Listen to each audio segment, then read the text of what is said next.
నమస్కారం. శ్రీకర్ న్యూస్ కి స్వాగతం. ముందుగా ముఖ్యాంశాలు. జిల్లాలో ఎన్టీఆర్ సామాజిక భద్రతా పెన్షన్ల క్రింద 2,35,076 మందికి 102,28,00,000 మేర పంపిణీ. ప్రతి నెల 1వ తేదీ ఉదయాన్నే పెన్షన్ల పంపిణీ. మంత్రి కందుల దుర్గేష్, జిల్లా collector P Prashanti.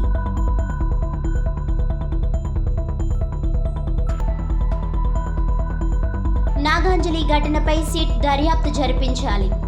CCTV footage తక్షణం బయటపెట్టాలి. అంజలికి మెరుగైన వైద్యం అందించే ఏర్పాటు చేయాలి. ఈ ఘటన బాధ్యులైన ప్రతి ఒక్కరిపై చర్యలు తీసుకోవాలి. బాధిత కుటుంబానికి న్యాయం జరిగే వరకు పోరాడతాం. నాగాంజలి కుటుంబాన్ని పరామర్శించిన వరదు కళ్యాణి, శ్యామల, భరత్రామ్.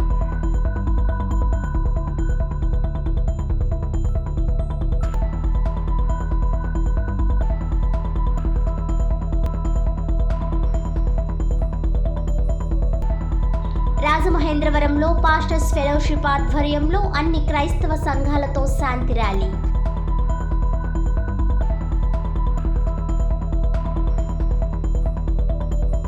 శవ రాజకీయాలు మానుకో భరత్. అంజలికి మెరుగైన వైద్యం అందేలా ఎమ్మెల్యే ఆదిరెడ్డి, ఎంపీ పురంధేశ్వరి కృషి.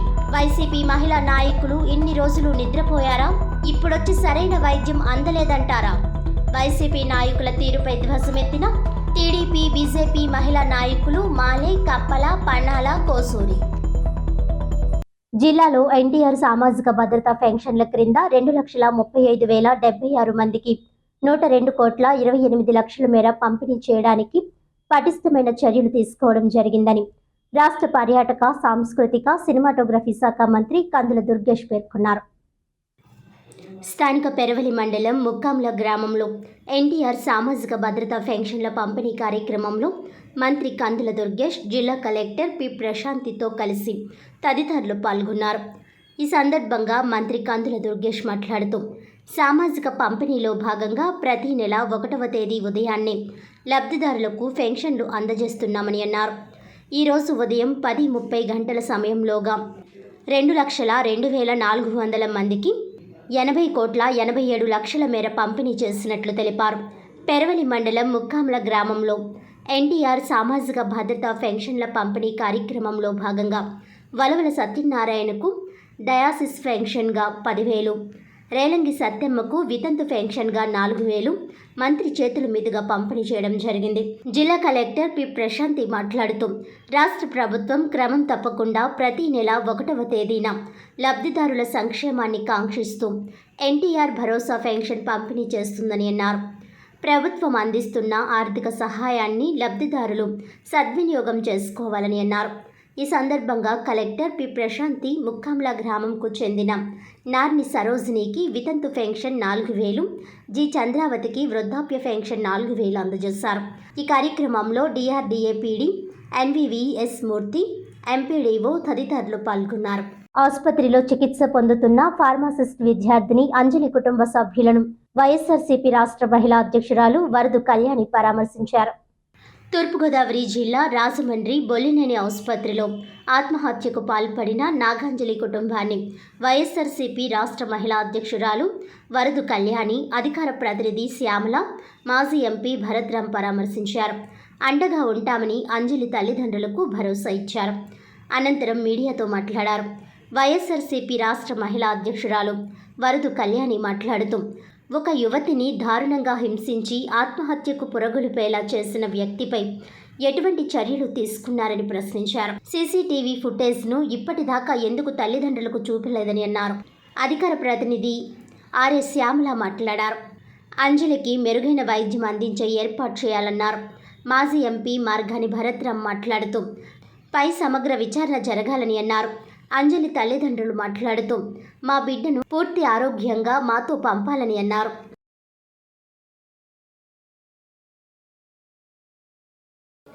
మా మహిళా అధ్యక్షురాలు, అదేవిధంగా అధికార ప్రతినిధి గారు, వీరిద్దరూ కూడా ఇవాళ మహిళలు ఇక్కడికి వచ్చి అమ్మాయి అంజలి కుటుంబ సభ్యులకి ధైర్యం చెప్పడానికి ఇక్కడికి రావడం జరిగింది. నేను ఒక్క మాట అయితే క్లియర్గా చెప్తున్నానండి, ఇక్కడ రాజకీయాలు చేయడానికి ఎవ్వరు రాలా. ఒకటే అంశం చెప్తున్నాం, ఇవాళ ఒక మహిళకి అంజలికి ఇంత అన్యాయం జరిగితే ముఖ్యమంత్రి గారు స్పందించారా, డిప్యూటీ సీఎం గారు స్పందించారా, హోంమంత్రి గారు స్పందించారా, కనీసం ట్వీట్ అయినా చేశారా?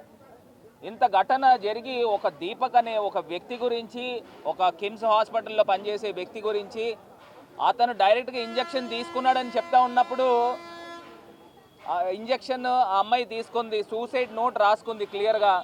మరి ఏం యాక్షన్ తీసుకున్నారండి? దానిపైన ఇంకా పూర్తి స్థాయి సమగ్రమైన విచారణ జరగాలి. Point number 1. రెండో అంశంకి వచ్చేసరికి ఇవాళ క్లియర్గా నేను ఒకటే అంశం చెప్తున్నా, మెరుగైన డాక్టర్స్ని తీసుకురండి, తీసుకొచ్చి అమ్మాయి హెల్త్ కండిషన్ చెప్పండి. గవర్నమెంట్ మీరు తీసుకొని వచ్చి ఒక టీమ్ ఆఫ్ డాక్టర్స్ని వేసినా ఇక్కడ ఉన్న డాక్టర్స్, ఇక్కడ ఉన్న మేనేజ్మెంట్ ఏం చెప్తారో అదే చెప్తారు. ఒక ఎక్స్పర్ట్ని హైదరాబాద్ నుంచి కానీ బాంబే నుంచి కానీ తీసుకొని వచ్చి అమ్మాయి హెల్త్ పొజిషన్ ఏంటనేది చెప్పండి, చెప్పి ఒక క్లారిటీ ఇవ్వండి. రెండో అంశము సీసీ ఫుటేజెస్ని బయటికి ఇవ్వండి. అసలు ఏం జరిగిందో సమగ్రమైన విచారణ జరపాలి. ఇప్పుడే శ్యామ్లా గారు చెప్పినట్టు కూడా ఇంజెక్షన్ ఆమె తీసుకుందా లేకపోతే ఎవరైనా ఆ వైల్ ఇచ్చారా, దానిపైన కూడా అనుమానాలు ఉన్నాయి. మూడో అంశం వచ్చేసరికి నేను క్లియర్గా చెప్తా ఉన్నా, ఈ దీపక్కి పిల్లనిచ్చిన మామ తెలుగుదేశం పార్టీలో క్రియాశీలకమైన వ్యక్తి, క్రియాశీలకమైన సభ్యుడు. తెలుగుదేశం పార్టీ సస్పెండ్ చేశారా లేదా అని అడుగుతా ఉన్నాం. అంటే మీరు మీ పార్టీ వ్యక్తులు వెనకేసుకుని వస్తున్నారా అని అడుగుతా ఉన్నా. దీనిపైన ఇప్పుడు దాకా ఏ రకమైన స్పందన లేదు. ఇప్పుడు ఒకవేళ నిజంగా మీరు మహిళా పక్షపాతి అయ్యి కూటమి ప్రభుత్వం ఉంటే ఇమీడియట్గా మీరు దాన్ని అతన్ని సస్పెండ్ చేయాలి కదా పార్టీ నుంచి, లేకపోతే ఎక్స్ప్లెనేషన్ ఇవ్వాలి కదా. కనీసం ఒక మాట అయినా మాట్లాడారా? ఇవన్నిటిపైన ప్రజలకి మీరు ఏమి న్యాయం చేస్తారనేది ఎవరికి అర్థం కావట్లా. మా కళ్యాణి గారు, వరద కళ్యాణి గారు చెప్పినట్టు కూడా ఇమీడియట్గా మహిళా హోంమంత్రి, కనీసం మహిళా హోంమంత్రి అయినా ఇక్కడికి వచ్చి స్పందించి ఇక్కడ కుటుంబ సభ్యులకి ధైర్యం కల్పించి ప్రభుత్వం అండగా ఉంది అనే ఒక అంశాన్నైనా మీరు కనీసం చేయలేకపోయారు ఈ 10 రోజుల్లో. మీ తాలూకా చిత్తశుద్ధి ఏంటనేది ఇక్కడ క్లియర్ కట్గా అర్థమవుతుందని కూడా ఈ సందర్భంగా తెలియపరుస్తున్నాను. అందరికీ నమస్కారం. ఈరోజు నేను ఎమ్మెల్సీ అండి, వరదు కళ్యాణి నా పేరు. నేను ఇక్కడ భరత్ గారు, ఎక్స్-ఎంపీ గారు, శ్యామ్లా గారు, ఇక్కడ మిగతా మా వైఎస్ఆర్ కాంగ్రెస్ పార్టీ నాయకులందరం కలిపి ఆ అమ్మాయిని చూడడం జరిగింది. మా బెడ్ మీద అచేతనంగా ఆమె పడి ఉంది. నిజంగా చూసి గుండె తరుక్కుపోయింది, చాలా బాధ అనిపించింది. ఇంత దారుణమైన పరిస్థితి ఏ ఆడబిడ్డకు కలగకూడదు. తల్లిదండ్రులు మనం చూసాం, ఇక్కడే ఉన్నారు, అమ్మ నాన్న, వాళ్ళ బాధ నిజంగా వర్ణనాతీతం అండి. 12 సంవత్సరాలు పిల్లలు లేక పుట్టిన పాప ఆమె. కష్టపడి చదివించారు. మరొక నెల రోజుల్లో కోర్స్ కంప్లీట్ అయిపోయి, ఫార్మసీ విద్య కంప్లీట్ అయిపోయి ఉద్యోగంలో జాయిన్ అవ్వాల్సిన అమ్మాయి ఈరోజు ఇలాగా ఆత్మహత్య యత్నం చేసుకొని బెడ్ మీద అచేతనంగా పడి ఉంది అంటే ఎంత దారుణం. దీనికి కారణం ఎవరు? నిజంగా సమగ్రమైన దర్యాప్తు జరుగుతుందా? ఆమె సూసైడ్ నోట్ కూడా చదవడం జరిగింది. ఆ దీపక్ అనే వ్యక్తి, ఇక్కడ కిమ్స్ హాస్పిటల్లో ఏజీఎంగా పనిచేస్తున్న దీపక్ అనే వ్యక్తి దారుణంగా ఆమెకి మోసం చేసి బ్లాక్మెయిల్ చేయడం జరిగింది.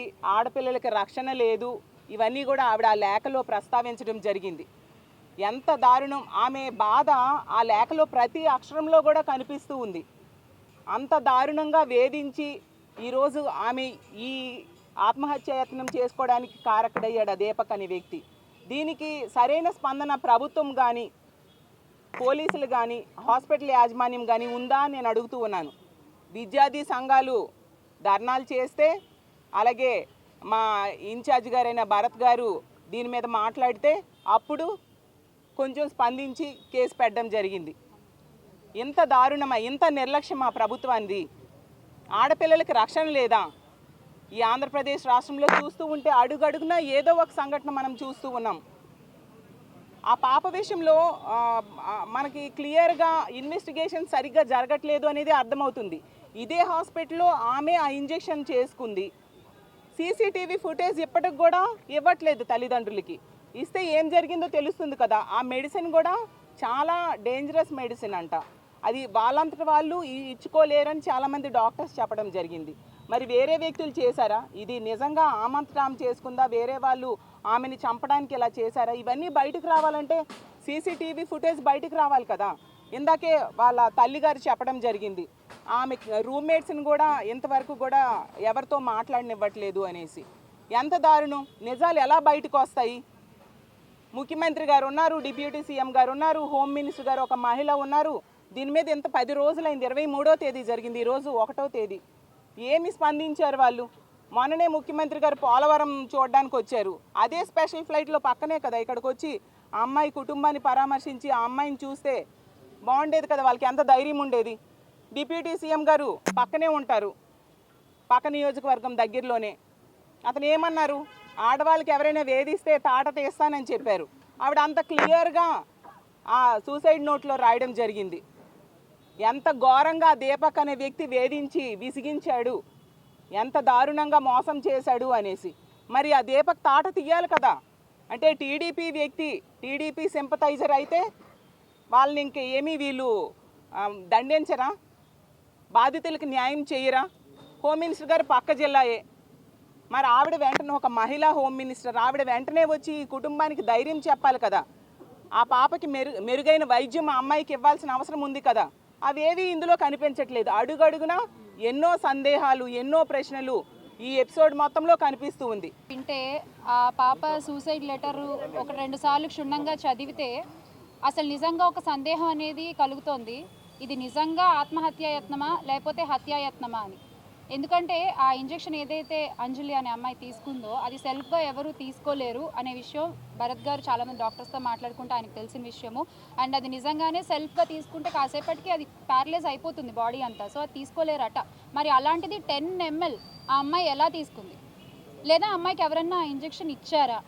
ఇలాంటి అనుమానాలు అయితే నాకు ఇందాక ఆ ఫ్యామిలీతో మాట్లాడిన తర్వాత నాకు కలుగుతున్నాయి. అసలు ఈ విషయం మీద పూర్తిగా ఆ అమ్మాయిని పరామర్శించాలని, వాళ్ళ కుటుంబాన్ని పరామర్శించాలని ఇవాళ మా ఎమ్మెల్సీ గారు, రాష్ట్ర మహిళా అధ్యక్షులు వరద కళ్యాణి గారు కానీ, అలాగే మార్గాని భరత్ గారు కానీ, ఎక్స్ఎంపీ అండ్ ఇక్కడ ఇన్ఛార్జ్, సో వాళ్ళు ఇనిషియేటివ్ తీసుకుని నేను కానీ ఇక్కడికి రావడం జరిగింది. ఒకసారి ఆ తల్లిదండ్రుల మొహాలు చూడండి. 12 ఏళ్ల తర్వాత ఒక పాప పుడితే ఆ పాపకి ఇలా జరిగితే ఆ తల్లిదండ్రుల పరిస్థితి ఎలా ఉంటుంది?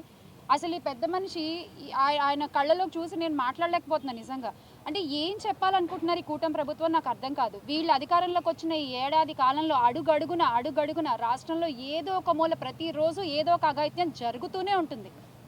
ఏమన్నంటే మాకు మహిళలంటే అపారమైన గౌరవం, మేము మహిళా సంక్షేమం చాలా చేస్తాము, మా ప్రభుత్వం మహిళా సంక్షేమం కోసం మాట్లాడుతుంటారు. సంక్షేమ సంగతి దేవుడేరుగా. ముందు ఇలాంటి తల్లిదండ్రులకు ధైర్యాన్ని ఇవ్వండి. వాళ్ళ ఆడపిల్లలు బయటకు వచ్చి ఎక్కడికి ఏం చేసినా కూడా మళ్ళీ క్షేమంగా ఇంటికి తిరిగి వస్తారన్న ధైర్యాన్ని మీరు ఇవ్వండి చాలు. ఒక పెద్ద మనిషి ఏమో చెప్తున్నారు నిన్న మొన్న, మాకు సత్తా లేదు అందుకనే మేము మా నాయకులు ఏం చెప్తే అది చేస్తాము అని చెప్తున్నారు. మీ పాలనలో సత్తా లేదన్న విషయం మాకు తెలుసు. మీరు చెప్పిన విషయం విన్నాక ఇలాంటి ప్రజలకు కూడా అర్థమైంది మీ పాలనలో సత్తా లేదన్న విషయం. కానీ ఇలాంటి విషయాల్ని చంద్రబాబు నాయుడు గారి దృష్టికి తీసుకెళ్ళి, లేదా హోమ్ మినిస్టర్ మహిళా అధ్యక్షులు ఉన్నారు ఆవిడ దృష్టికి తీసుకెళ్ళి వాళ్ళని ఇక్కడికి తీసుకొచ్చి మీరు వీళ్ళతో మాట్లాడే సత్తా మీకు ఉంది కదా, అదైతే చేయగలరు కదా. కనీసం ఆ పనన్నా చేశారా మీరు? చూడండి పెద్ద మనిషి ఎలా అయిపోయారో. ఎవరు సమాధానం చెప్తారు? వాళ్ళ అమ్మగారు ఏమడుగుతున్నారు? మీరు న్యాయం చేయలేకపోతే, ఈ ప్రభుత్వం కనుక న్యాయం చేయలేకపోతే ఆ ఇంజక్షన్లు ఏవో మాకు కూడా ఇవ్వండి, 2 ఇంజక్షన్లు అని చెప్పి అడుగుతున్నారు. ఇదా ప్రజలకు మీరు ఇచ్చే ధైర్యం? గత ప్రభుత్వంలో జగన్మోహన్ రెడ్డి గారు మహిళల పట్ల ఎంత శ్రద్ధ చూపించారు, వాళ్ళ క్షేమం కోసం, వాళ్ళకి ధైర్యం కల్పించడం కోసం ఏ చట్టాలు తీసుకొచ్చారు, ఏ యాప్లు తీసుకొచ్చారు మనందరికీ తెలుసు. ఆయన రోడ్డు మీదకి వస్తే అరచేతిలో హారతులు ఇచ్చారు. ఈ రోజున మీరు రోడ్ల మీదకి వస్తే హాయి కూడా చెప్పరు ఎవరు. అలాంటి పరిస్థితి మీరే క్రియేట్ చేస్తున్నారు. ఆ దీపక్ అనే వ్యక్తికి ఎందుకు మీరు ఇంకా ఆయన వెనకేసుకుని వస్తున్నారు? ఫ్రెండ్ అంజలి తను ఏమీ నార్మల్ స్టూడెంట్ కాదు. తను స్టార్టింగ్ 1st ఇయర్ నుండి 6th ఇయర్ వరకు తను బ్రిలియంట్ అండ్ ఫస్ట్ ర్యాంకర్ కూడా. అలాంటిది ఇంకో 2 monthsలో ఇంటర్న్షిప్ అయిపోయి గోల్డ్ మెడల్ తీసుకునే అమ్మాయి ఇంతలా పిరిగి పని చేస్తుందని అసలు ఎవరు నమ్ముతారండి? తనంతటా అయితే తను తీసుకోదు. వేరే వాళ్ళు ఎవరైనా ఇన్ఫ్లుయెన్స్ చేసి ఉండొచ్చు, లేదంటే వేరే వాళ్ళు ఎవరైనా చేసి ఉండొచ్చు. అండ్ 6 years అయింది. తన రూమ్లో మాకు ఒక్క పేపర్ కూడా దొరకలేదు. అంటే మాకు ఇంటర్న్షిప్లో కేస్ షీట్స్ అనేవి ఉంటాయి, ప్రొఫైల్ ఫామ్స్. అలాంటిది ఒక్క కేస్ షీట్ కూడా దొరకలేదు తన రూమ్లో. మాకు బుక్స్ అన్నీ ఏమయ్యాయో కూడా తెలియదు అసలు. ఆ డైరీలో హ్యాండ్ రైటింగ్ ఎక్కడ టాలీ చేస్తామో అని చెప్పి తన రూమ్లో ఉన్న పేపర్స్ అన్నీ కూడా మిస్ చేశారు. క్రైస్తవులకు, క్రైస్తవ సంఘాలకు రక్షణ కల్పించాలని కోరుతూ రాజమహేంద్రవరంలో అన్ని క్రైస్తవ సంఘాల పాస్టర్స్ ఫెలోషిప్ ఆధ్వర్యంలో శాంతి ర్యాలీ నిర్వహించారు. రాజమండ్రి ఏవి అప్పారావు రోడ్లోని నెతన్యా చర్చ్ నుంచి పాస్టర్స్ ఫెలోషిప్ ఆధ్వర్యంలో అన్ని క్రైస్తవ సంఘాలతో శాంతి ర్యాలీ బయలుదేరింది. ఏవి అప్పారావు రోడ్, గోరక్షణపేట, జాంపేట, దేవీ చౌక్ మీదుగా సబ్ కలెక్టర్ కార్యాలయం చేరుకొని ఆర్డీఓకు వినతి పత్రం సమర్పించారు. ఈ సందర్భంగా రాజమండ్రి పాస్టర్స్ ఫెలోషిప్ నాయకులు bishop doctor K Pratap Sinha, reverend doctor K Sudheer Kumar, reverend doctor Juhani Halonen, reverend P Victor, reverend NSC Prasad తదితరులు మాట్లాడుతూ ప్రస్తుతం క్రైస్తవులపై దాడులు పెరిగాయని తెలిపారు. క్రైస్తవ సంఘాల్లోనికి వచ్చి దుర్భాషలాడుతూ క్రైస్తవ చర్చిలను కూల్చివేస్తామని బెదిరిస్తున్నారని ఆందోళన వ్యక్తం చేశారు. రాజమహేంద్రవరం రూరల్ కొంతమూరు నుంచి దివాన్ చెరువు వైపు వెళ్లే నేషనల్ హైవే దగ్గర లభించిన ప్రముఖ క్రైస్తవ నాయకులు, దైవజనులు డాక్టర్ ప్రవీణ్ పగడాల మృతిపై నిష్పక్షపాతంగా విచారణ జరిపించాలని డిమాండ్ చేశారు. ఆయన మరణంపై క్రైస్తవ సమాజానికి ఉన్న అనుమానాలను నివృత్తి చేసి రహస్యాలను శోధించి ఆయన మరణానికి గల నిజమైన కారణాలపై స్పష్టత ఇవ్వాలని పోలీస్ శాఖను ప్రభుత్వాన్ని కోరారు. మృతి చెందిన దైవజనులు డాక్టర్ ప్రవీణ్ పగడాల విషయంలో సోషల్ మీడియాలోనూ టీవీ మీడియాలో జరుగుతున్న అసత్య ప్రచారాలను అడ్డుకోవాలని కోరారు. యథేచ్ఛగా సోషల్ మీడియాలో పోస్ట్ చేస్తూ మా మనోభావాలను దెబ్బతీస్తున్న రాధా మనోహర్ దాస్, లలిత్ కుమార్, హమారా ప్రసాద్ తదితర వ్యక్తులపై చట్టపరమైన చర్యలు తీసుకోవాలని కోరారు. మత విద్వేషాలను రెచ్చగొట్టి కవ్వింపు చర్యలు జరిగించకుండా వారిని కట్టడి చేయాలని అన్నారు. ఈ శాంతి ర్యాలీలో doctor Mojesh Babu, reverend M Vijay Sarathi, doctor G John Prasad, reverend doctor NJ Sharon Kumar, doctor Nirmala Prashant Kumar, A Kanakaraju, doctor Sunitha Sinha, doctor Lalitha Sudheer, reverend Samson Raju, అభిషిక్త ఆచార్య, reverend doctor Mallepudi Martin Luther, reverend PM Raju, N Simon Sudarshan, N William బెట్టిక్ తదితరులు పాల్గొన్నారు.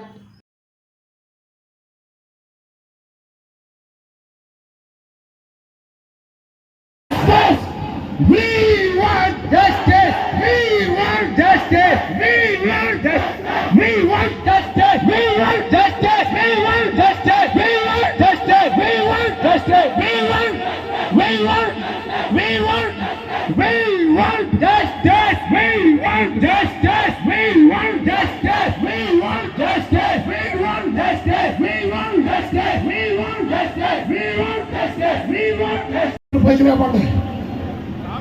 ఎస్, ఇప్పుడు చెప్పాలా, నరసాపూర్ టెండర్ వెళ్ళాలా, క్రైస్తవుల గొంతేంటో అందరూ వినిపించాలా, క్రైస్తవుల గొంతంటే సామాన్యమైన కాదని ఐక్యత, క్రైస్తవుల ఐక్యత, క్రైస్తవుల ఐక్యత, క్రైస్తవుల ఐక్యత. ఆఫీస్ వరకు శాంతి ర్యాలీ నిర్వహించాము. క్రైస్తవులైన వారి మీద జరుగుతున్న దాడులు, ప్రవీణ్ గారి మీద జరిగినటువంటి అటాక్ను బట్టి మేమందరం కూడా స్పందించాం. బిషప్ సిన్హాయి గారి ఆధ్వర్యంలో వేలాది మంది ప్రజలు మండుటెండలను కూడా లెక్క చేయకుండా శాంతియుతంగా ఎక్కడ ఏ హింసాయుతమైన వాతావరణానికి తావు లేకుండా ఈ యొక్క ర్యాలీని నిర్వహించాము. ప్రభుత్వం వారు వెంటనే చర్యలు తీసుకుని తగిన న్యాయం చేకూర్చాలని మరి మీడియా ద్వారా, మీ ద్వారా మేము ప్రభుత్వం వారికి విజ్ఞప్తి చేస్తున్నాం. మీకందరికీ హృదయపూర్వకమైన వందనాలు తెలియపరచుకుంటూ ఉన్నాం. ఈ దినాన్ని క్రైస్తవులుగా, పాస్టర్స్గా, విశ్వాసులుగా మేమందరం కూడా ఈ యొక్క ర్యాలీని నిర్వహిస్తూ ఉన్నాం, శాంతియుతముగా నిర్వహిస్తూ ఉన్నాం. దానికి కారణం ఏమిటి అనంటే పగడాల ప్రవీణ్ కుమార్ గారి యొక్క మరణాన్ని గురించి చింతిస్తూ ఉన్నాం. కానీ వాటి వెనుక ఎన్నో మాకు అనుమానాలు ఉన్నాయి. ఇప్పటి వరకు పోలీస్ శాఖ నుంచి కూడా సరైన వివరణ ఇంకా ఇవ్వలేదు, మేము కనిపెట్టుకుంటూ ఉన్నాం. అయితే ఒకటి ఏమిటి అంటే ఎంతో కాలముగా క్రైస్తవులపై అనేక దాడులు జరుగుతూ ఉన్నాయి. ఈ యొక్క దాడులను ఆపు చేయాలని ఈ దినాన్ని మేము ప్రభుత్వాన్ని డిమాండ్ చేస్తూ ఉన్నాం. సంఘములు అదేవిధముగా చర్చెస్ అన్నీ కూడా క్షేమకరంగా ఉండాలి. ఈ దినాల్లో అనేకమైన చర్చెస్ని కూలగొట్టడానికి కూడా అనేక మంది, అనేక శక్తులు ప్రయత్నం చేస్తూ ఉన్నాయి. వీటిని అరికట్టాలని ఈ దినాన్ని మేము కోరుతూ ఉన్నాం. మరి ముఖ్యంగా నిజాలు అన్నీ కూడా బయటికి రావాలని పగడాల ప్రవీణ్ కుమార్ గారి యొక్క మరణం వెనుక ఉన్న ఆ యొక్క నిజాలన్నీ బయటకు రావాలని ఈ దినాన్ని మేము డిమాండ్ చేస్తూ ఉన్నాం. చాలా డీప్గా, అదేవిధంగా కరెక్ట్గా ఈ యొక్క ఇన్వెస్టిగేషన్ జరిగించబడాలని ఈ దినాన్ని మేము డిమాండ్ చేస్తూ ఉన్నాం.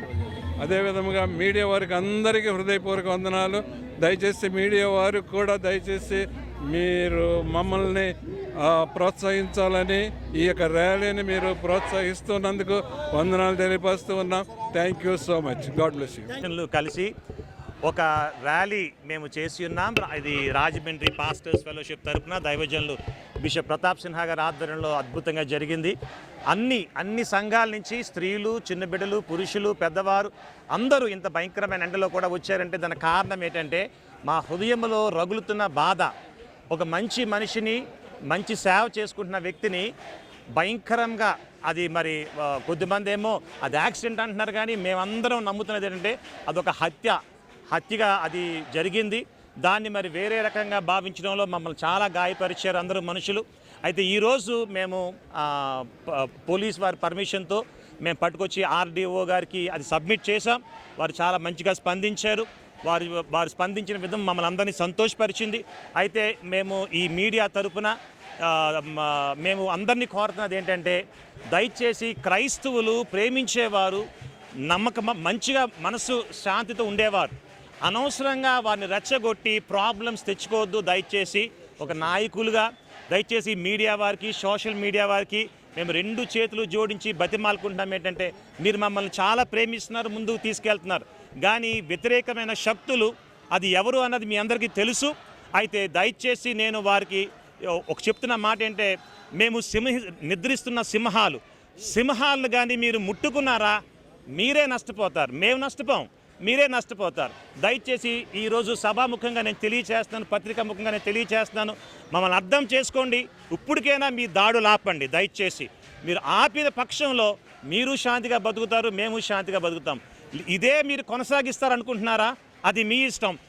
తర్వాత మీరు కుటుంబాలు బాధపడవలసి వస్తుంది. దయచేసి మమ్మల్ని అర్థం చేసుకోండి. దేవుడు మీకు కూడా, మీ అందరికీ కూడా శాంతి అనుగ్రహించాలి, సమాధానాలు అనుగ్రహించాలి. ఇది మా లెంట్ కాలము, సిలువ శ్రమలు భరిస్తున్న కాలము. మేము ఇంకా శాంతిగా ఉన్నాము. దయచేసి మమ్మల్ని అర్థం చేసుకోవాల్సి కోరుతూ మీడియా వారందరికీ. రాజమండ్రిలో ఈ నెల 6న శ్రీరామోత్సవ సమితి ఆధ్వర్యంలో భారీ ర్యాలీ నిర్వహించేందుకు ఏర్పాట్లు చురుకుగా సాగుతున్నాయి. శ్రీరామోత్సవ సమితి ఈ నెల 6వ తేదీ శ్రీరామనవమి రోజు మధ్యాహ్నం 3 గంటలకు భారీ బైక్ ర్యాలీ నిర్వహిస్తున్నట్లు సమితి అధ్యక్షులు, ప్రముఖ న్యాయవాది పతివాడ రామరాజు, కార్యదర్శి ఎడ్లపల్లి అయ్యప్ప చెప్పారు. ఈ ర్యాలీని జయప్రదం చేయాలని పిలుపునిచ్చారు. స్థానిక జాంపేట గణేష్ చౌక్లోని ప్రెస్ క్లబ్లో మంగళవారం ఉదయం ఏర్పాటు చేసిన విలేకరుల సమావేశంలో వారు మాట్లాడారు. రామరాజు మాట్లాడుతూ గత 4 ఏళ్లుగా శ్రీరామనవమి నాడు భారీ ఎత్తున బైక్ ర్యాలీ చేస్తున్నామని గుర్తు చేశారు. ఈ ఏడాది మరింత శోభాయమానంగా భారీ ఎత్తున బైక్ ర్యాలీ చేయడానికి ఏర్పాట్లు చేస్తున్నట్లు తెలిపారు. మధ్యాహ్నం 3 గంటలకి పుష్కరాల రేవు దగ్గర సాంస్కృతిక కార్యక్రమాలు, కళారూపాల ప్రదర్శన ఉంటుందని తెలిపారు. బ్రహ్మంగారి మఠం కడప ప్రాంత వాసులు విరాజానంద స్వామి ముఖ్య అతిథిగా పాల్గొని ప్రసంగం చేస్తారని, అలాగే అఖిల భారత ధర్మ జాగరణ ప్రముఖ్ ఆలయ శ్యామ్ కుమార్ హాజరవుతారని రామరాజు చెప్పారు. అయ్యప్ప మాట్లాడుతూ 25,000 బైక్లతో ర్యాలీ నిర్వహించనున్నట్లు తెలిపారు. మధ్యాహ్నం 3 గంటల నుండి శంఖనాదంతో ప్రారంభమై సాంస్కృతిక కార్యక్రమాలు 4 గంటల వరకు కొనసాగుతాయని అన్నారు. సహ కార్యదర్శి న్యాయవాది కేఎల్ భవానీ, కార్యవర్గ సభ్యులు గండెపూడి సురేష్, బండ్ల శంకర్, అమ్మఒడి సేవా తరంగిణి వ్యవస్థాపక కార్యదర్శి అలికాని సత్యశివకుమార్, కర్రె శ్రీనివాస్ తదితరులు పాల్గొన్నారు. శ్రీరామనవమి ఆదివారం వచ్చింది. అందువలన ఇంకా ఎక్కువ భక్తులు దీంట్లో పాల్గొంటారని ఆశిస్తున్నాం. పాత్రికేయ మిత్రులు ఉన్నారు. మీ అందరూ మనకున్న సమయం 5-6 రోజులే ఉంది. మీ యొక్క సహకారాల వలన దీన్ని అత్యంత విస్తృతంగా ప్రచారం చేసినందువలన, మీ యొక్క పాత్ర వలన విరివిగా భక్తులు వస్తారని ఆశిస్తున్నాం. 6వ తారీఖు ఏప్రిల్ 3 గంటలకి పుష్కర్ ఘాట్లో ప్రారంభం అవుతుంది. ఎప్పట్లాగే 1 గంట అనేక విషయాల మీద, అనేక ఏదైతే మనము మరిచిపోతున్నామో అటువంటి కళాకృతుల చేత కార్యక్రమం 4 గంటల నుంచి శోభాయాత్ర జరుగుతుంది బైక్ ర్యాలీ పేరుతో. బ్రహ్మగానికి మఠం శ్రీ అచలానంద స్వామి పీఠాధిపతి శ్రీ విజయానంద స్వామీజీ గారు పాల్గొంటున్నారు. అలాగే అఖిల భారత ధర్మజాగరణ ప్రముఖ్ శ్రీ ఆలే శ్యామ్ కుమార్జీ కూడా పాల్గొంటారు. వారితో పాటు అనేక మంది రాజమండ్రి మన జిల్లా ప్రముఖులు కూడా దాంట్లో ఉంటారు. శ్రీరామనవమి సందర్భంగా రూపుదిద్దుకున్న రూట్ మ్యాప్ వివరం తెలియజేస్తున్నాను. పుష్కర్ నుంచి మొదలై 3 టౌన్ పోలీస్ స్టేషన్ మీదుగా ఆర్యాపురం పేపర్ మిల్లు, కోరుకొండ దుర్గగుడి సెంటర్, కంబాల్ చెరువు, Nandam Ganjana centre, Danavaipeta Suriji food centre నుంచి మన ఏవిఆర్ రామాలయం రోడ్డుకి వస్తుందండి. అక్కడ నుంచి తిలక్ రోడ్డు వేయాలపురం సెంటర్ మీదుగా ఆర్టీసీ బస్టాండ్, షెల్టన్ నుంచి వాంబే గృహాల మీదుగా శాంతిపురం నుంచి ఇలా తాడితోట చేరుకుంటుంది. అక్కడ నుంచి శ్యామలా సెంటర్ నుంచి నేరుగా పుష్కర్ ఘాట్ చేరుకుంటుంది. ఇది ఒక కార్యక్రమం బైక్ ర్యాలీ యొక్క రూట్ మ్యాప్. తదుపరి విషయాలు మా సురేష్ గారు తెలియజేస్తారు. సాంస్కృతిక కార్యక్రమాలు నిర్వహించబడతాయి. 4 గంటలకి పరమ పూజనీయ విచలానంద స్వామివారి యొక్క సందేశంతో సభా సమావేశం ప్రారంభమవుతుంది. 5 గంటలకి బైక్ ర్యాలీ పరమ పూజనీయ స్వామీజీ విచలానంద స్వామివారి యొక్క జెండా ఊపడం ద్వారా ప్రారంభమయ్యి చివరికి మళ్ళీ పుష్కరాల డే వరకే చేరుకుంటుంది. కాబట్టి 50 మంది ఈ కార్యక్రమంలో పాల్గొనే విధంగా ప్రయత్నం చేయాలి. అందరూ కూడా శ్రీరామ యొక్క ఆశీస్సులు తీసుకుంటూ మనందరం కలిసి నడవాలని ఆకాంక్ష. మాజీ ఎంపీ మరియు వైకాపా మహిళా నాయకురాళ్లు శవరాజకీయాలు మానుకోవాలని కూటమి మహిళా నాయకులు హితవు పలికారు. ఫార్మసీ విద్యార్థిని అంజలి ఈ నెల 23న ఆత్మహత్య ప్రయత్నం చేస్తే వెంటనే Rajahmundry city MLA Adireddy Srinivas, MP Daggubati Purandeswari ఆమెకు మెరుగైన వైద్యం అందేలా అన్ని ఏర్పాట్లు చేయించారని టీడీపీ పార్లమెంటరీ కమిటీ మహిళా అధ్యక్షురాలు మాలే విజయలక్ష్మి గుర్తు చేశారు. కానీ ఇన్ని రోజులు నిద్రపోయిన వైసీపీ మహిళా నాయకులు ఇప్పుడొచ్చి సరైన వైద్యం అందడం లేదని అనడాన్ని తీవ్రంగా ఖండిస్తున్నట్లు చెప్పారు. తిలక్ రోడ్లోని టీడీపీ కార్యాలయంలో మహిళా అధ్యక్షురాలు మాలే విజయలక్ష్మి మీడియా ప్రతినిధుల సమావేశంలో మాట్లాడారు. వైసీపీ 5 ఏళ్ల పాలనలో మహిళలపై ఎన్నో అత్యాచారాలు, అఘాయిత్యాలు, దాడులు జరిగాయని, అప్పుడు ఎంపీగా ఉన్న సమయంలో మీరేం చేయగలిగారని నిలదీశారు. భరత్ వెంట తిరిగే ఒక నాయకుడికి డబ్బు అప్పుగా ఇచ్చిన ఒక యువతి ఆమె తండ్రి డబ్బు తిరిగి ఇవ్వాలని అడిగినందుకు ఆ నాయకుడు వారిని దారుణంగా కొట్టాడని, అప్పుడు ఏం చేశారని మండిపడ్డారు. వారు కేసు పెడితే ఆ నాయకుడిని అరెస్ట్ చేయకుండా ప్రకాశం నగర్ పోలీస్ స్టేషన్ అధికారులపై భరత్ ఒత్తిడి చేశాడని పేర్కొన్నారు. అంజలికి అన్యాయం చేసిన డాక్టర్ దీపక్ను పోలీసులు వెంటనే అరెస్ట్ చేసి జైలుకు పంపించాలని తమ ఎమ్మెల్యే ఆదిరెడ్డి శ్రీనివాస్ పోలీసులకు చెప్పిన విషయాన్ని మాలే విజయలక్ష్మి గుర్తు చేశారు. అరెస్ట్ అయిన దీపక్ జైల్లో ఉన్నాడని తెలిపారు. బీజేపీ నగర ప్రధాన కార్యదర్శి పన్నాల లక్ష్మీ సంతోషి మాట్లాడుతూ అంజలి ఘటన జరిగిన వెంటనే కూటమి ఎమ్మెల్యేలు ఆదిరెడ్డి శ్రీనివాస్, గోరంట్ల బుచ్చయ్య చౌదరి, ఎంపీ దగ్గుబాటి పురంధేశ్వరి తక్షణం స్పందించి ఆమెకు అత్యవసర వైద్యం అందేలా చర్యలు చేపట్టారని గుర్తు చేశారు. ఇన్ని రోజులు నిద్రపోయిన వైసీపీ రాష్ట్ర మహిళా అధ్యక్షురాలు, అధికార ప్రతినిధి ఇప్పుడు వచ్చి ఆమెకు స్పెషలిస్టుల వైద్యం అందడం లేదని అనడాన్ని తీవ్రంగా తప్పుపట్టారు. ఈ సమావేశంలో పన్నాల లక్ష్మి సంతోషి, టీడీపీ అంగన్వాడీ కమిటీ అధికార ప్రతినిధి కప్పల వెలుగు కుమారి, టీడీపీ నగర మహిళా కమిటీ అధ్యక్షురాలు కోసూరి చండీప్రియ, తురకల నిర్మల, మీసాల నాగమణి, మోహిని, బోను ఈశ్వరి తదితరులు పాల్గొన్నారు. రక్షణ లేదంట. అయ్యా భరతరామ్ గారు, మీరు బ్యాక్కి వెళ్ళండి, మీ 5 సంవత్సరాలు బ్యాక్కి వెళ్ళండి. ఎంతమందిని కాపాడారమ్మా? ఎంతమంది మహిళల్ని? 2025 మందిని మానభంగాలు జరిగాయి, 3200 మంది హత్యా ప్రయత్నాలు జరిగాయి. మరి ఎవరికి న్యాయం చేశారయ్యా మీరు? ఈ ప్రభుత్వంలో కూటమి ప్రభుత్వం అంటమే సరిపోతుంది మీకు. మరి ఈరోజు ఒకటే అడుగుతున్నాం మేము, మహిళల యొక్క రక్షణ కవచంగా శక్తి యాప్ పెట్టారు మా కూటమి ప్రభుత్వం. మా ప్రభుత్వంతో 8 నెలల పాలనలో మహిళలు ఎంతో రక్షణగా ఉన్నారు. ఒక్క డ్వాక్రా మహిళలను చూసుకుంటే భరతో గారు వస్తే మీటింగ్కి వెళ్ళిపోవాలా, స్ట్రీట్ నాయకుడు వస్తే మీటింగ్కి వెళ్ళిపోవాలా, నువ్వే ఏదించావు మహిళల్ని. ఈ 5 సంవత్సరాలు ఎవరో వేధించలే. కర్మానుచారం ఆ అమ్మాయి కోసం మా ఎమ్మెల్యే గారు కానీ మేము కానీ చాలా బాధపడుతున్నాం. వచ్చి అక్కడ డాక్టర్స్తో మాట్లాడి అందరితో మాట్లాడి ఏ అయితే సెక్షన్ పడతాయో ఇమీడియట్లుగా ఆ దీపక్ అతన్ని అరెస్ట్ చేసి సెంట్రల్ జైల్లో కూర్చున్నాడమ్మా. పట్టించుకోలేదు కూటమి ప్రభుత్వం అంటేనేంటి? మరి ఎవరెవరో నాయకురాలు వచ్చేసి మరి ఈరోజు మాట్లాడుతున్న వరదా కళ్యాణి గారు, అమ్మా నేను ఒకటి అడుగుతున్నాను. గత 4 నెలల క్రితం ఒక వైసీపీ నాయకుడు బ్రతుకు ధైర్యం కోసం ఆవిడ చిన్ని దాంట్లో యాక్ట్ చేస్తుంటే అప్పు తీసుకున్నాడు. వెళ్ళి అడిగితే ఏం చేశాడు? ఆ అమ్మని చితక్ కొట్టేశాడు. అప్పుడు ఎక్కడున్నావమ్మ నువ్వు? భరతరామ గారు మీరు ఏం చేశారు? సీఏ అదే ప్రకాశ్ నగర్ సీఏ దగ్గరికి వెళ్ళి మా ఓడి మీద కేసు కట్టమాకండి అన్నారు. ఇక్కడ వైసీపీ టీడీపీ నాయకుడు అల్లుడు, ఆయన అల్లుడు దగ్గర శ్రీకాకుళం, ఈ అబ్బాయి చిన్ని కార్యకర్త కూడా కాదు, ఈ పథకాల కోసం అన్నీ కూడా సభ్యత్వాలు తీసుకునే ఒక చిన్ని కార్యకర్త. అతను సస్పెండ్ చేయాలా? నువ్వేం ఎందుకు సస్పెండ్ చేయలేదు నీ నాయకుడిని? గొలుసులు పీకేసుకు వెళ్ళే నాయకుల్ని, మా మహిళల్ని పొడి చేస్తానన్న నాయకులు నువ్వెందుకు సస్పెండ్ చేయట్లేదు? చౌదరి గారు అదే ఇక్కడ ఉన్నటువంటి ఎమ్మెల్యేలు అలాగే ఎంపీ అందరూ కూడా ఆ అమ్మాయికి జరిగిన విషయాన్ని చాలా విచారపడుతూ యాజమాన్యంతో మాట్లాడడం, అలాగే దీపక్ చేసిన తప్పుని వెంటనే కలెక్టర్ గారితో సైతం ఎస్పీ గారితోనూ అలాగే అధికారులతోనూ కూడా మాట్లాడి ప్రత్యేక బృందాన్ని ఏర్పాటు చేయడం జరిగి 24 గంటల్లో కూడా ఆ అబ్బాయికి ఎఫ్ఐఆర్ ఫైల్ చేయడం జరిగింది.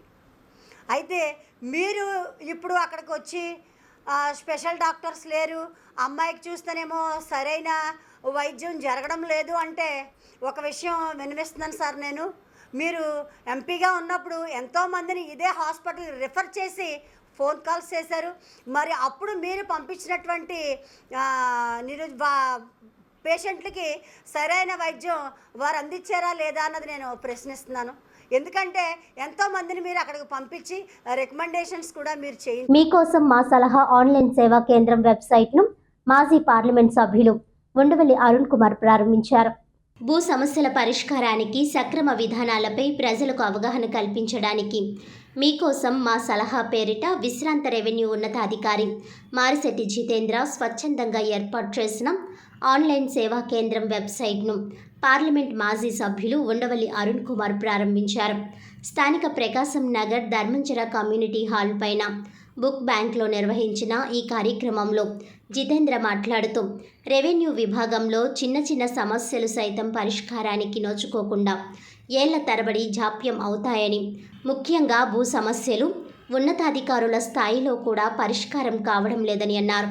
ఒకే సర్వే నెంబర్తో స్థలాలు ఉండడం, ఒక అంకె తప్పు పడడం, వ్యవసాయ భూమి లేఅవుట్గా రికార్డుల్లో నమోదైపోవడం, వివిధ ప్రాంతాల్లో ఉన్న ఆస్తులు ఒకే చోట రిజిస్టర్ అయిపోవడం, ఇలా ఎన్నో సమస్యలు ఉన్నాయని ఆయన వివరించారు. పరిష్కారం కాకుండా ఉండిపోయిన ఎలాంటి భూ సమస్య అయినా సరే 8019569393 నెంబర్కి వాట్సాప్ చేస్తే రంగంలోకి దిగి దాని పరిష్కారానికి తగిన సూచనలు చేసి నడిపిస్తామని జితేంద్ర చెప్పారు. నాగలి పట్టిన రైతు గుర్తుతో కార్టూనిస్టు శేఖర్ లోగో వేశారని ఆయన చెప్పారు. ఉండవల్లి అరుణ్ కుమార్ మాట్లాడుతూ నీతి నిజాయితీతో ప్రభుత్వ ఉద్యోగం చేసి పదవి విరమణ చేశాక కూడా ప్రజలు ఎదుర్కొంటున్న రెవెన్యూ సమస్యలు, ముఖ్యంగా భూ సమస్యలకు తమ వంతు పరిష్కారం చూపించడానికి మారిశెట్టి జితేంద్ర ఆన్లైన్ సేవా కేంద్రం పెట్టడం అభినందనీయమని ప్రశంసించారు. ఆయా శాఖల్లో పనిచేసి పదవి విరమణ చేసిన విశ్రాంత ఉద్యోగులు కూడా తమ స్థాయిల్లో ఇలాంటి సేవ చేస్తే ప్రజలకు ఎంతో మేలు చేకూరుతుందని ఆయన అభిప్రాయపడ్డారు. అశోక్ కుమార్ జైన్, కార్టూనిస్టు శేఖర్, విశ్రాంత ఉద్యోగి ధర్మారెడ్డి, ఉమామహేశ్వరరావు, సిపి రెడ్డి, గుబ్బల రాంబాబు, బండారు మధు, విఎస్ఎస్ కృష్ణకుమార్, పసుపులెటి కృష్ణ తదితరులు పాల్గొన్నారు. దాంట్లో ఏం చేస్తే మీకు మీ కేసుకి బలం వస్తుందో ఆ సలహా ఇస్తారు. అది దీనికి ఆయన ఇప్పుడే చెప్పారు నాకు, ఏ రకమైనటువంటి డబ్బు కూడా మీరు ఖర్చు పెట్టక్కర్లా, ₹1 మీరు ఖర్చు పెట్టక్కర్లా, ఒక ఫోన్ కాల్ అంతే. తర్వాత ఫోన్ కూడా ఆయనే చేస్తారు. చేసి దాని మీద రెవెన్యూ సమస్యలు మాత్రమే చెప్పాలి, అంటే మీ భూమికి సంబంధించిన సమస్యలు. ఆ సమస్యల్లో జితేంద్ర గారు ఎక్స్పర్ట్. ఆయన సర్వీస్లో మాతో కూడా ఎంపీగా ఉన్నప్పుడు కూడా ఆయన రాజమండ్రి మున్సిపల్ కమిషనర్ చేశారు, ఆర్డీఓ చేశారు, అంటే సబ్ కలెక్టర్ హోదా రాజమండ్రి ఆర్డీఓ చేశారు. ఆయనకి ఎప్పుడు కూడా ఎంత మంచి ఉద్యోగం చేస్తున్నా ఆ మంచిని డబ్బు కింద ఎలా మార్చుకోవాలని ఎప్పుడూ ట్రై చేయలేదు. ఒక రకంగా కరప్షన్ ఫ్రీ ఆఫీసర్స్లో ఆయన టాప్ 10లో ఉంటారు. ఇవాళ రిటైర్ అయిపోయిన తర్వాత ఆయనకి ఈ ఆలోచన రావటం చాలా మంచిది. మిగతా రిటైర్ అయిపోయిన ఆఫీసర్స్ కూడా నేను మనవి చేస్తున్నా, మీకు వేటి మీద అయితే ఏ రంగాల్లో అయితే మీకు నిపుణత ఉంది అని నమ్మకం ఉందో ఆ రంగాల్లో సాయం చేసే ప్రయత్నం చేయండి. ఎందుకంటే చాలా కాంప్లికేట్ అయిపోయాయి. ముఖ్యంగా ఈ ల్యాండ్కి సంబంధించిన ఇష్యూస్ చాలా కాంప్లికేట్. ఇప్పుడే ఆయన చెప్పారు, చాలా సింపుల్గా ఆకరణ 0 బదులు 1 పడితే, లేకపోతే 0 బదులు ఇంకో 0 ఎక్కువ వేస్తే హ్యూమన్ ఎర్రరు 1 మినిట్లో దాన్ని రెక్టిఫై చేసుకోవాల్సింది సంవత్సరాలు, యుగాలు, తరాలు పట్టేస్తుంది. కారణం ఏంటంటే ఆ చిన్న తేడాన్ని ఎప్పుడో ముట్టుకోవడానికి ఇష్టపడ్డాం. ఎప్పుడు కూడా ఆ పని చేస్తే ఈజీగా అయిపోతుంది. దాన్ని ఎంత డిఫికల్ట్గా, ఎంత క్రిటికల్గా మార్చాలనే ప్రయత్నం ఉంటుంది తప్ప సింపుల్గా ఎలా తేల్చేయచ్చు అనేటువంటి ఆలోచన చేయట్లేదు. జితేంద్ర గారు మంచి కార్యక్రమం చేపట్టారు.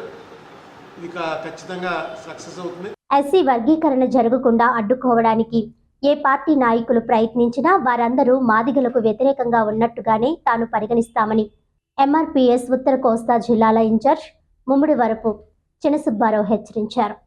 ది రాజమండ్రి ప్రెస్ క్లబ్లో మంగళవారం జరిగిన మీడియా సమావేశంలో చినసుబ్బారావు మాట్లాడుతూ 2024 ఆగస్టులో సుప్రీంకోర్టు ఎస్సీల వర్గీకరణకు రాష్ట్ర ప్రభుత్వాలు చేసుకోవడానికి వీలు కల్పిస్తూ స్పష్టమైన తీర్పు ఇచ్చిందని వెల్లడించారు.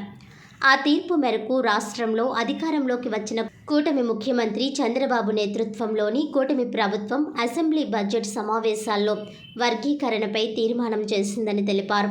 శాసన మండలిలో తమకు ఆధిపత్యం ఉందని వైసీపీ అధినేత మాజీ ముఖ్యమంత్రి జగన్మోహన్ రెడ్డి వర్గీకరణ బిల్లుకు మద్దతు ఇవ్వకపోవడాన్ని తీవ్రంగా తప్పుపట్టారు.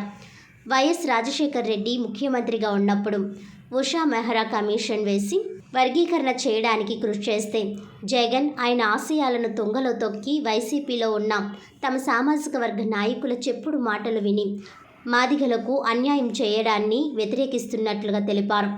వర్గీకరణను వ్యతిరేకిస్తున్న వైసీపీకి చెందిన మాజీ మంత్రి ఆదిమూలపు సురేష్, మాజీ ఎంపీ నందిగం సురేష్లపై తీవ్రంగా మండిపడ్డారు. వర్గీకరణ జరిగితే మాదిగలకు 1000 ఏళ్ల భవిష్యత్తు ఉంటుందని భరోసా ఇచ్చారు. వారు వ్యతిరేకించిన బిల్లు ఆగదని, ఆర్డినెన్స్ రూపంలో అమలు కావడం ఖాయమని ధీమా వ్యక్తం చేశారు. ఈ సమావేశంలో ఎంఆర్పీఎస్ నాయకులు డాన్సోరి, గెడ్డం వినోద్, కొడమంచిలి వెంకట్రావు, తోలేటి రాంప్రసాద్, రామవరపు వెంకటేశ్వర్లు, కొత్తపల్లి గాంధీ, వైరాల రమేష్, పెదపొడి ఎల్లారావు, రాచర్ల సుధాకర్, పోసిపో కుమార్ తదితరులు పాల్గొన్నారు. సుప్రీంకోర్టు ఇచ్చిన తీర్పును కూడా గౌరవించకుండా ఆయన ఈరోజు వర్గీకరణకు చట్టబద్ధత కల్పించే క్రమంలో అసెంబ్లీలో ఏకగ్రీవ తీర్మానం జరిగిన తర్వాత ప్రవేశపెట్టిన చట్టం కావాల్సింది మండలిలో. ఈవేళ వైఎస్ఆర్సీపీకి మండలిలో బలం ఉన్నంత మాత్రాన ఆ బిల్లు ప్రవేశపెట్టిన కారణంలో కనీసం చర్చ కూడా రానివ్వకుండా మరి స్క్రిప్ట్ రాసి పంపించాడంటే జగన్మోహన్ రెడ్డి గారికి వర్గీకరణ పట్ల, సామాజిక న్యాయం పట్ల ఆయనకి తెర వెనుక చూపించే పాత్ర వేరు, తెర మీద నటించే పాత్ర వేరని అర్థమవుతుంది. ఈరోజు మండలిలో బిల్లు అయ్యుండి చట్టరూపం దాల్చి ఉంటే గొప్ప చరిత్ర. కానీ ఈరోజు సమాజంలో పడే డిఎస్సి యొక్క పిలుపు, గ్రూప్ 1, గ్రూప్ 2లకు వచ్చే పిలుపుని కేవలం వర్గీకరణ చట్టరూపం దాల్చే వరకు ఆఫ్ చేసినందుకు గౌరవ ముఖ్యమంత్రి చంద్రబాబు నాయుడు గారికి, ఉమ్మడి కోట ప్రభుత్వానికి ధన్యవాదాలు. కానీ ఈరోజు జగన్మోహన్ రెడ్డి గారు చేసిన పని మాదిగ ఒప్పుకోవాలా, మాల ఒప్పుకోవాలా వర్గీకరణ సామాజిక బాధ్యతని అడ్డుకుని మండలిలో బిల్లు పాస్ కాకుండా ఆయన కేవలం మాదిగులుగా పార్టీలో ఉండబడుతున్న మా జాతి నమ్ముకుని బతుకుతున్న కొంతమంది స్వార్థపర మాదిగులు, అది ఆదిమూలపు సురేష్ కావచ్చు, నందిగం సురేష్ కావచ్చు, లేదా ఇవాళ అమలాపురంలో గెలిచిన ఎమ్మెల్సీ ఇజ్రాయెల్ కావచ్చు, ఎవరైనా మా పిల్లలుగా మిమ్మల్ని నిందిస్తాం, బాధిస్తాం, నిలబెట్టి శిక్షిస్తాం కూడా. ఎందుకంటే మీ వెనక ముందు రాజకీయ పరంగా ప్రతి మాదిక ఉపకులాలు, మాల ఉపకులాలు ఓట్లేస్తేనే సమాజంతో పాటు మనం నాయకులు అయ్యాం. కానీ అంబేద్కర్ సిద్ధాంతం పరంగా వచ్చిన మనం కనీసం అంబేద్కర్ గారిని ఫోటో వాడుకుంటూ మాట్లాడుతున్న మనమే ఆయన ఆశయాలకు అనుగుణంగా జరిగే ఈ సామాజిక బాధ్యతలో వర్గీకరణని సమర్థిస్తున్నట్టు మాట్లాడకుండా, కొన్ని మౌనంగా లేకుండా ఇవాళ మండలిలో బిల్లును అడ్డుకుని ఆర్డినెన్స్కి వెళ్ళే పరిస్థితి తీసుకురాగలిగాడు కేవలం జగన్మోహన్ రెడ్డి. దేనికి నీకు కక్ష? వార్తలను ముఖ్యాంశాలు మరోసారి. జిల్లాలో ఎన్టీఆర్ సామాజిక భద్రతా పెన్షన్ల క్రింద 2,35,076 మందికి 102,28,00,000 మేర పంపిణీ. ప్రతి నెల 1వ తేదీ ఉదయాన్నే పెన్షన్ల పంపిణీ. మంత్రి కందుల దుర్గేష్, జిల్లా కలెక్టర్ పి ప్రశాంతి.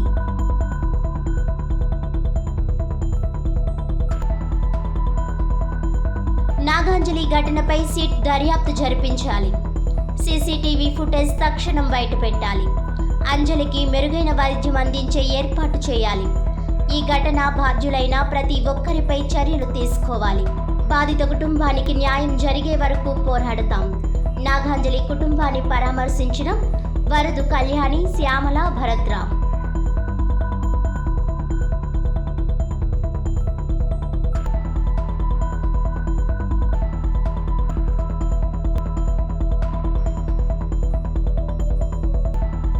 రాజమహేంద్రవరంలో పాస్టర్స్ ఫెలోషిప్ ఆధ్వర్యంలో అన్ని క్రైస్తవ సంఘాలతో శాంతి ర్యాలీ.